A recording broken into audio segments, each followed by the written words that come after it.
আলাইকুম রহমতুল্লাহ। সম্মানিত ভিউয়ার্স, আমরা আজকে দেখব যে একটা টেমপ্লেটের ভিতরে কি কি থাকে। তো এইখানে আমার যতগুলো টেমপ্লেট আছে সবগুলোর ভিতরে একই রকম, ঠিক আছে, সব টেমপ্লেট একই সাইজ, একই ডিজাইন।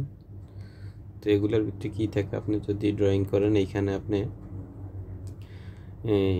আপনি যে দাগ নাম্বার আছে, এই যে এইখানে দাগ নাম্বার বসাইবেন, এইখানে মালিকের নাম বসাইবেন, মানে যিনি মালিক বা কে কোন দাগে কতটুকু মালিক বা যে প্রকৃত মালিক ওনার নাম বসাইবেন। আর এইখানে তো বুঝছেন এটা ক্রমিক নাম্বার, আর যেই তারিখে আপনি ডিমার্কেশন করবেন ওই তারিখটা এখানে বসিয়ে দিবেন।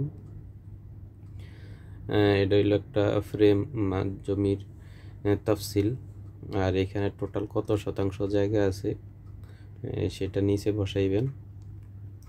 আর এইখানে তো ডিমার্কেশন হইলে ডিমার্কেশন বসাবেন, আর যদি আপনার প্রিন্টারগ্রাফ হয় তাই এইখানে আপনি চাইলে আপনি এখানে টাচ করে পরিবর্তন করে এইখানে যে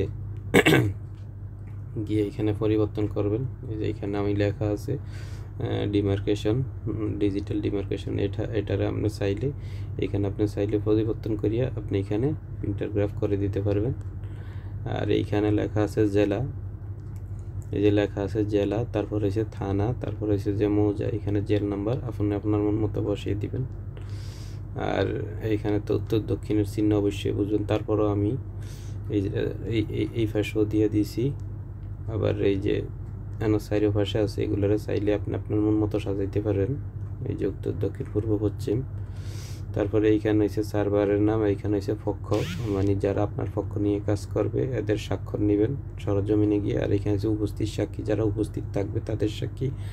আর এইখানে হচ্ছে সাংকেতিক চিহ্ন বলতে মানে আপনি কোন ম্যাপের উপরে কাজ করবেন, কি বিডিএস ম্যাপ অনুযায়ী, না বিএস ম্যাপ, না আরএস ম্যাপ, না এসএ ও সিএস ম্যাপ, মানে যেটা আছে ওটার ওই কালার দিয়ে আপনি ড্রয়িং করবেন, ডিমার্কেশন করবেন, ঠিক আছে। তো করার পরে আপনি যখন এদিকে একটা ড্রয়িং করবেন, যেমন আমি এদিকে যদি একটা ড্রয়িং করি, ধরেন আমি একটা ড্রয়িং করলাম, এদিকে একটা জমি আঁকলাম, জমি আঁকার পরে এটার আমি মান বের করব। ধরেন আমি মান বের করলাম, ভিতরেও দিতে পারেন বাইরেও দিতে পারেন, সেটা আপনার মর্জি।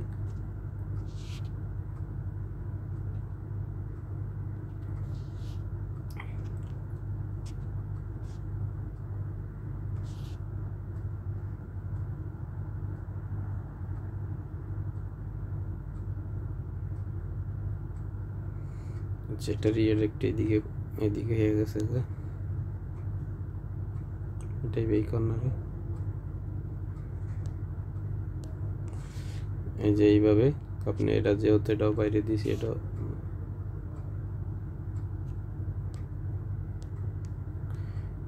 এই যে বাহিরে। তো এইভাবে আপনি ডিজাইন করার পরে আমার এইখানে লেখা আছে এই যে 7 নম্বর মাক্তার সার্ভে ক্যাটেপস 7 নম্বর। আমার তাহলে আপনি উপরে মডেলে যাবেন, এই যে মডেল লেখা আছে উপরে মডেল,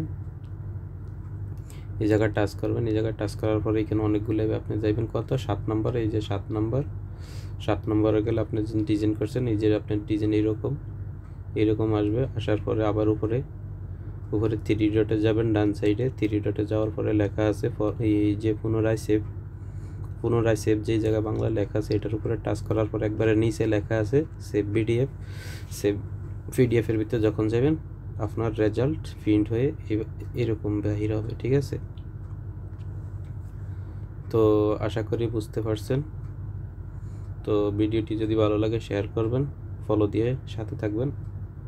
আমি এইরকম ভিডিও করলে সবার আগে আপনি পেয়ে যাবেন। আর এই প্রোগ্রামের ভিতরে এই অ্যাপসের ভিতরে কোন সেটিং যদি না বুঝেন, কোনো সেটিং যদি না বুঝেন তাহলে কমেন্ট করে বলবেন, অথবা ইনবক্সে নক করবেন, যেন ভাই আমি বুঝি না, ওটার উপরে ভিডিও করে দিব ইনশাআল্লাহ। তো আজকের ভিডিও পর্যন্ত, ওকে, আল্লাহ হাফেজ, আসসালামু আলাইকুম রহমতুল্লাহ।